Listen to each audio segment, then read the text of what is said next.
16-26 Médias. Apprendre Transmettre. et construire.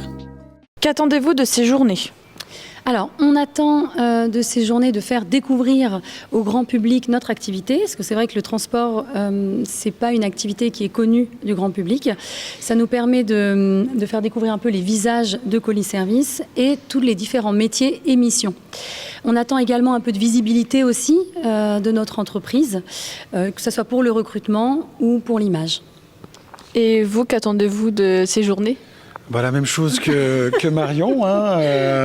Non, nous donner de la visibilité, oui, d'expliquer un peu ce qu'on fait réellement, parce que les gens se donnent une image de notre activité et on a envie de leur montrer Les coulisses. les coulisses, voilà, à l'intérieur de notre dépôt.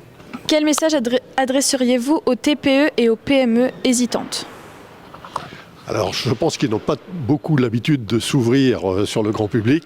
Et donc, je leur dis, mais faites visiter vos entreprises, vous avez des savoir-faire formidables, donc ouvrez-vous. D'après vous, quels sont les objectifs de cette journée pour les habitants ?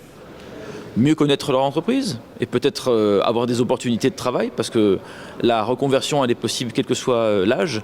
Donc on a peut-être eu une carrière dans une branche, et puis si on découvre cette entreprise, notamment Colis Services, on se dit tiens, c'est intéressant, ils ont des bonnes conditions de travail, je peux peut-être travailler ici. Donc connaître déjà son entreprise, c'est intéressant, et puis aussi faire savoir peut-être à son entourage qu'il y a des opportunités pour venir travailler à Colis Services et dans toutes les autres entreprises qui vont s'ouvrir aujourd'hui. En tant que parlementaire, que mettez-vous en place pour favoriser l'attractivité des entreprises sur le territoire ?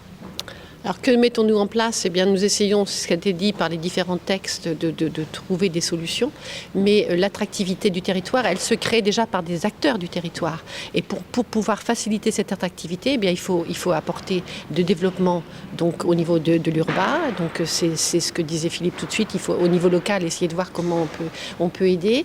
Mais aussi du développement au niveau des infrastructures et puis des logements. Parce que si on a des entreprises qui n'ont pas d'employés, le logement et de logements ou d'endroits où ils peuvent se loger parce qu'on a des loyers trop chers, eh bien l'entreprise ne trouve pas de personnel. Donc c'est tout un ensemble qui permet ce développement, cette attractivité. Et Même type de réponse, en fait. Voilà, il faut donner un cadre juridique, économique qui soit sécurisant et qui permette l'innovation, qui permette de travailler.